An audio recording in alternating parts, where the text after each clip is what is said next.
First contact's price. The message arrived on every screen on Earth simultaneously, bypassing all security protocols and encryption as if they were children's toys. The aliens called themselves the Collective, and they had been watching. Not our military capabilities, not our technological advancement, but our stories. For 342 of your years, the crystalline being on the screen announced, its faceted surface reflecting light in hypnotic patterns. We have been receiving and consuming your entertainment broadcasts. Under Galactic Copyright Law 247B, subsection 12, you owe us approximately 64 trillion credits in licensing fees. Dr. Sarah Chen, head of Earth's hastily assembled First Contact Response Team, felt her coffee cup slip from nerveless fingers. The resulting splash went unnoticed as she processed the implications. Humanity's first contact with an alien civilization wasn't about war, peace, or trade. It was about copyright infringement. Every television show, every movie, every streaming series. The alien continued, its crystalline form shifting colors from blue to a stern purple, has been received, archived, and distributed throughout our networks. Your planet's creative output has become integral to our civilization's cultural framework. Payment is due within one standard galactic year. The next few days were chaos. Economic markets worldwide fluctuated wildly as humanity tried to comprehend the situation. The Collective had provided proof. Recordings of I Love Lucy playing in alien homes, holographic Shakespeare performances in their entertainment districts, and virtual reality reconstructions of human movies that made Earth's special effects look primitive. They're not just consuming it, Dr. Chen explained to the UN Security Council, her hologram flickering in 20 capitals simultaneously. They're remixing it, building on it, creating derivative works. Their entire entertainment industry is built on human creativity, but with technology we can barely comprehend. The numbers were impossible. Even if humanity liquidated every asset on Earth, we couldn't come close to the demanded sum. The Collective's technology was centuries ahead of ours. They could simply take what they wanted. But that wasn't their way. They believed in laws, contracts, and proper procedure. It was during a late-night strategy session that Dr. Chen noticed something odd in the Collective's transmission patterns. They weren't just broadcasting their demands. They were continuing to record everything. Every news broadcast, every social media reaction, every street performer's impromptu response to the crisis. They're addicted, she whispered, watching feeds of alien children playing at being human characters. They can't stop consuming our stories, even now. Especially now. The realization sparked an idea. The Collective's technology might be advanced, but their creativity was rigid, structured. They could perfect what existed, but struggling to create truly new things. That's why they needed human stories.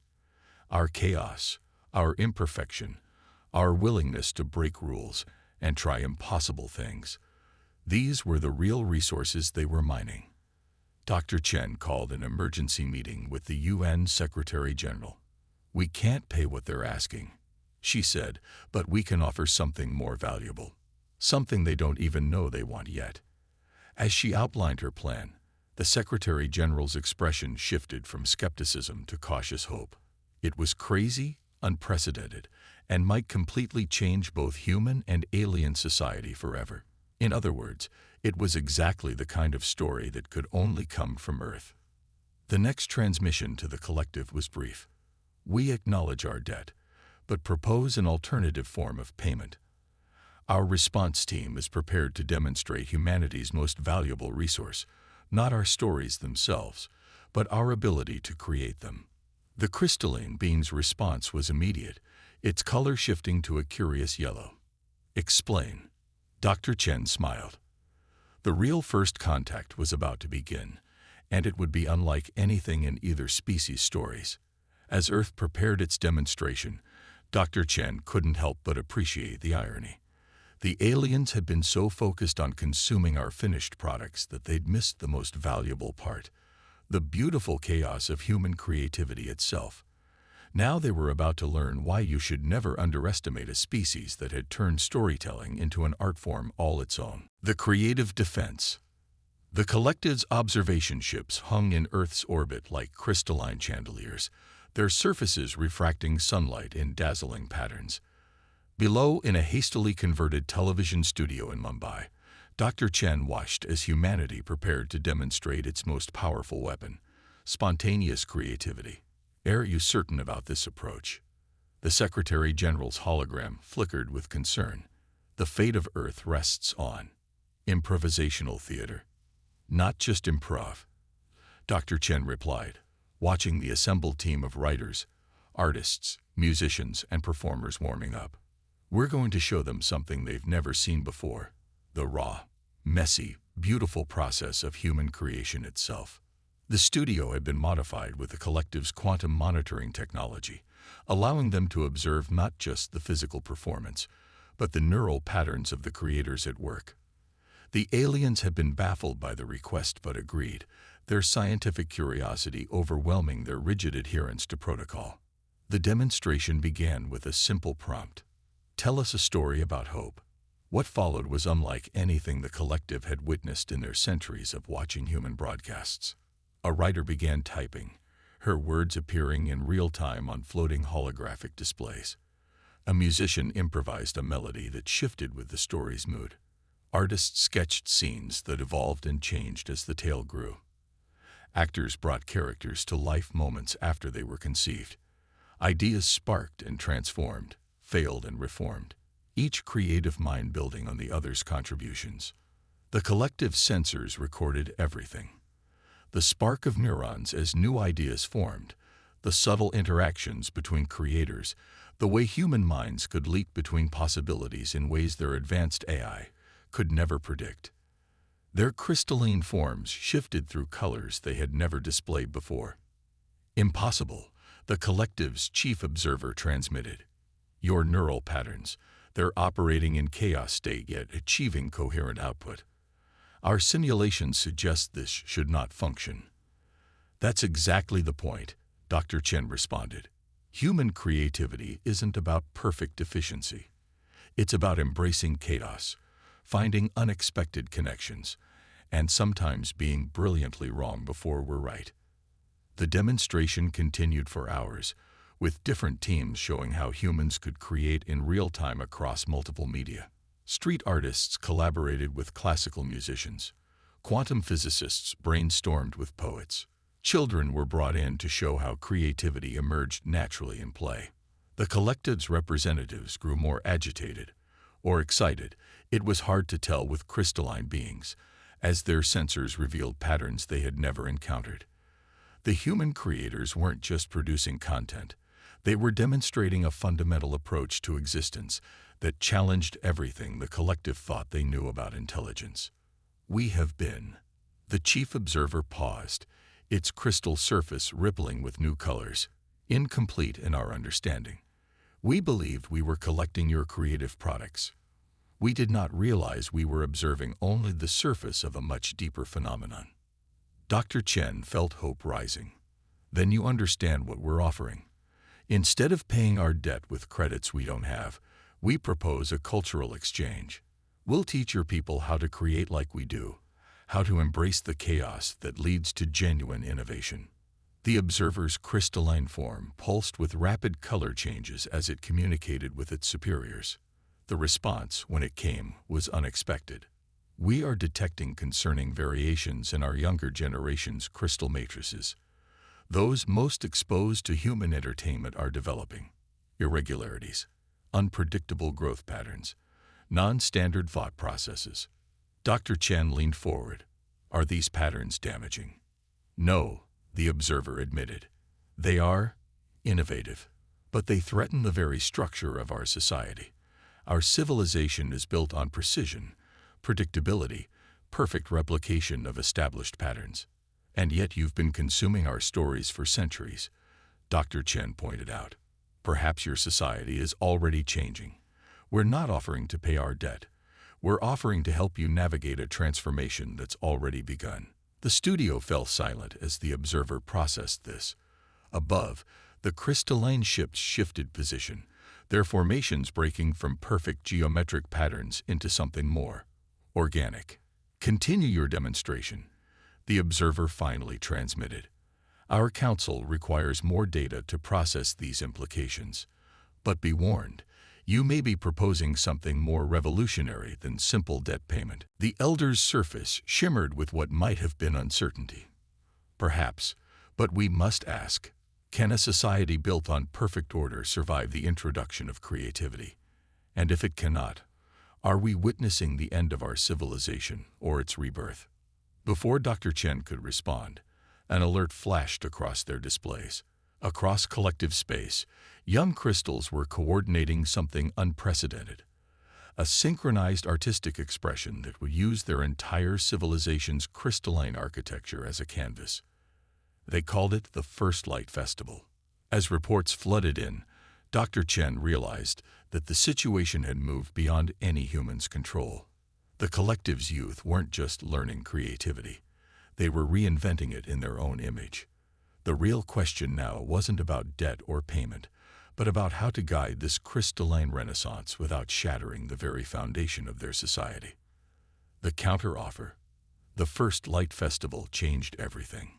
Billions of crystalline beings, coordinating across thousands of worlds, transformed their cities into vast, living art installations. Young crystals grew in harmony with ancient structures, creating patterns that told stories of both tradition and transformation. It was neither purely human creativity nor traditional collective order, but something entirely new. Dr. Chen watched the recordings in the Geneva facility, tears in her eyes. "It's beautiful," she whispered, as the crystalline cities pulsed with colors that had never been seen in their civilization before. The pattern spoke of hope, fear, change, and possibility, emotions the collective had previously considered irrelevant to their existence. But beauty came with a price. In the festival's aftermath, the first cracks appeared in the collective's perfectly ordered society. Conservative factions demanded immediate action to prevent further contamination from human influences. Progressive crystals argued for deeper engagement with Earth's creative processes. The collective's council, for the first time in their recorded history, found themselves unable to reach consensus. "We have received an unusual request," Elder Prisma transmitted during an emergency session. Its own form had continued to evolve, now displaying subtle iridescent patterns that shifted with its emotions. Another unprecedented development. "Our youth are demanding representation on the council. They claim their new perspectives are essential for our future development." The human delegation exchanged glances.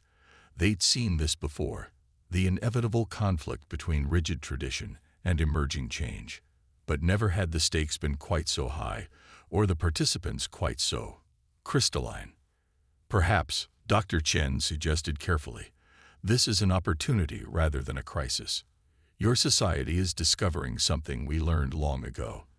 That true stability comes not from rigid control, but from the ability to adapt and grow."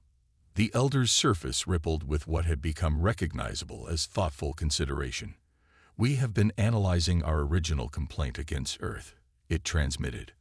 "Our demand for compensation was based on the assumption that we were merely consuming your creative products. We now understand that we were experiencing something far more fundamental." A new figure materialized in the chamber.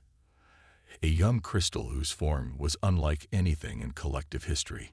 Instead of the traditional geometric patterns, its surface flowed in organic curves, refracting light in ways that seemed to defy physics. "I am New Pattern Seeker," it transmitted, using the closest human translation for its designation. "I represent the Association of Emerging Formations. We have a proposal for both our council and Earth." The chamber hummed with tension as the young crystal projected its proposal. The images it shared showed a future that neither humanity nor the collective had imagined, a synthesis of both civilization's strengths. Crystalline technology merged with human creativity, creating new forms of art, science, and exploration that neither species could achieve alone.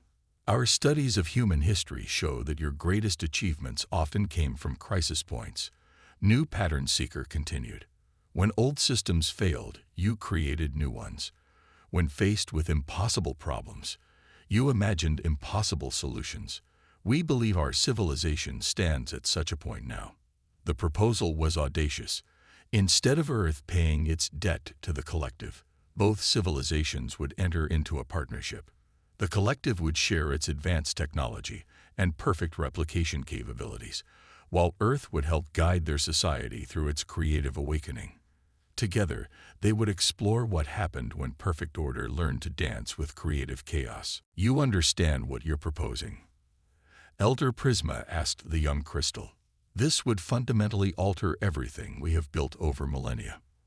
With respect, Elder, New Pattern Seeker responded, its surface shimmering with determination.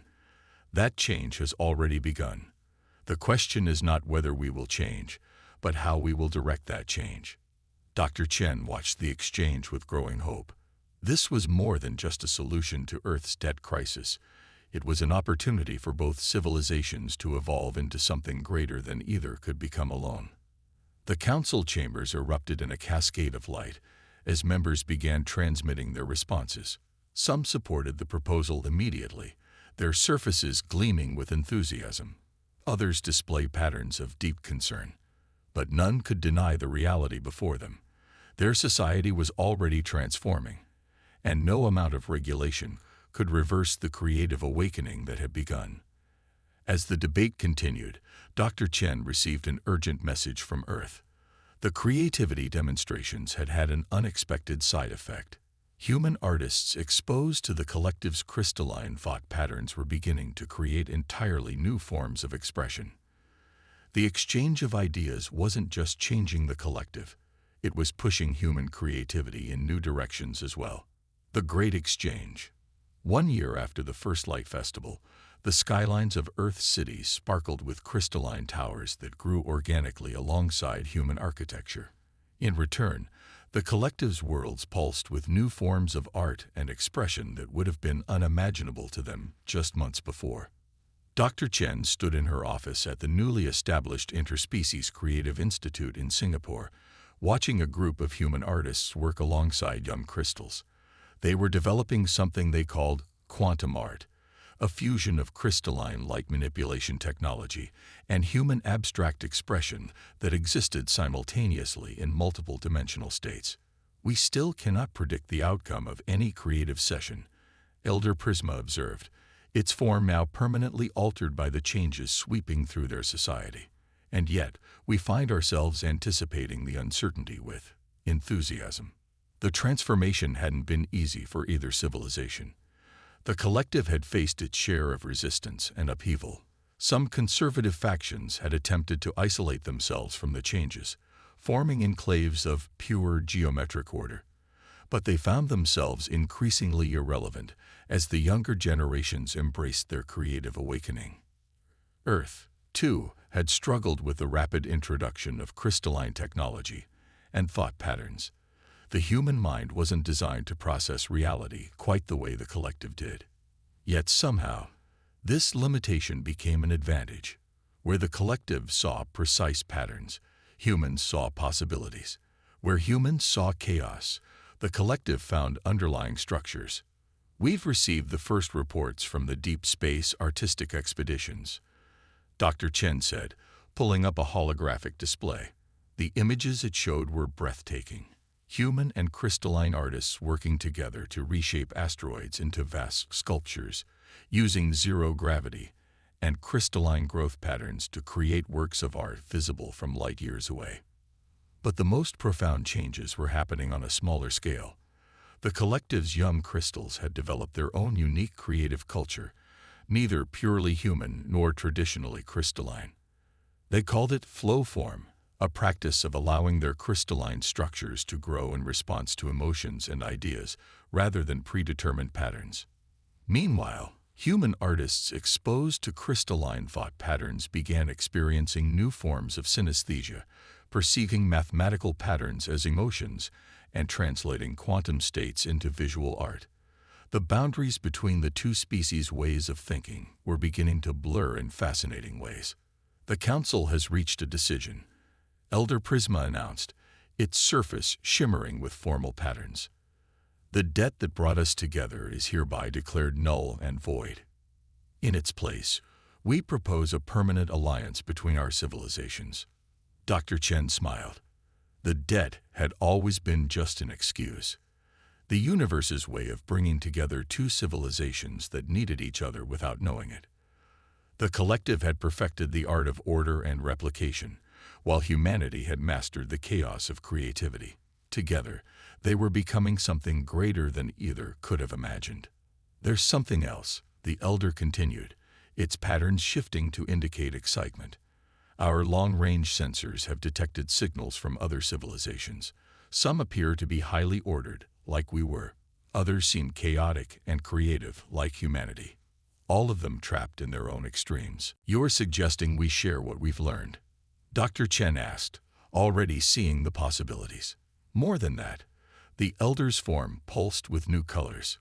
We propose a grand project, a galactic network of creative and cultural exchange.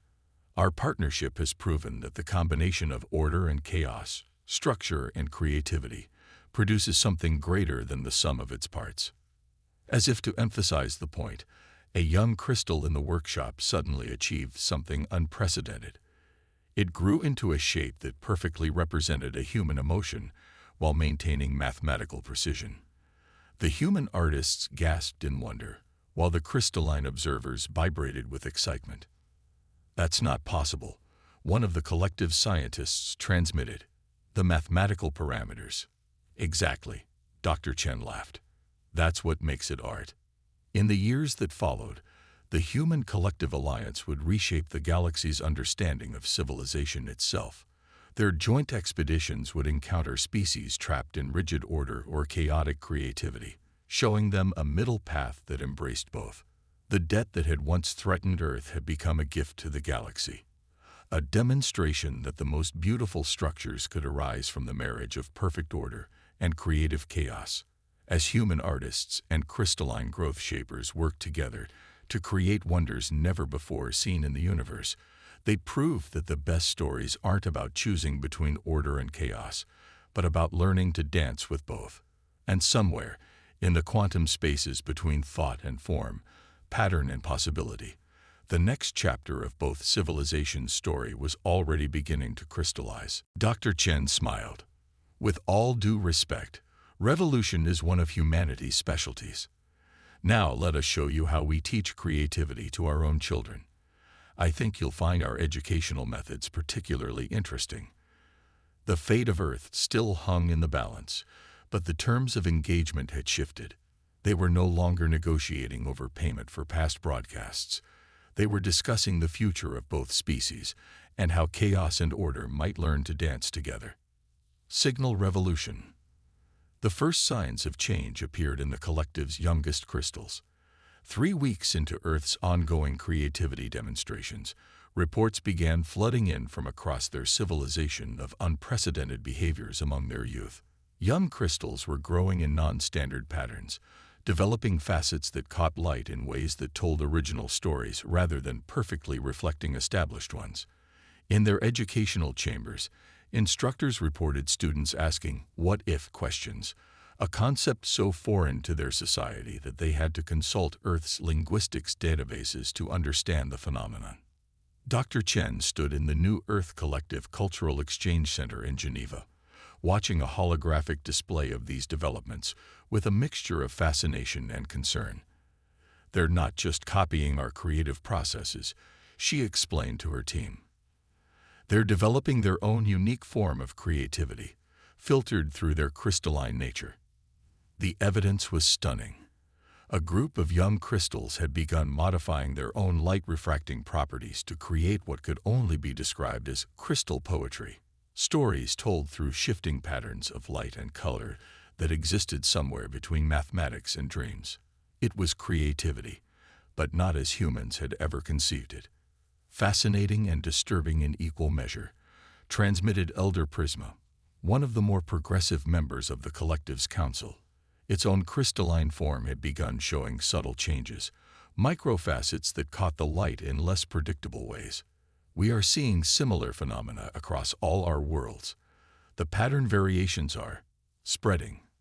The human team had expected some cultural impact from their demonstrations, but the speed and scale of the changes were unprecedented. The collective's younger generation wasn't just learning creativity. They were hungrily embracing it, using their natural abilities to refract and reflect light in ways that created entirely new forms of artistic expression. What troubles us most? Elder Prisma continued, its surface rippling with concerned purples and blues, is that we cannot predict where this leads. Our society has always operated on perfect prediction models. Now, it projected a series of images showing collective youth engaging in spontaneous light pattern performances, creating irregular crystal growths that functioned as abstract sculptures, and even attempting to modify their own crystalline structures to better express their emerging individualism. Dr. Chen recognized the pattern. It was remarkably similar to Earth's own cultural revolutions, just playing out in a crystalline context. Your young ones aren't just copying Earth's creativity, she observed. They're discovering their own inherent capacity for innovation. We merely showed them it was possible. The implications were staggering.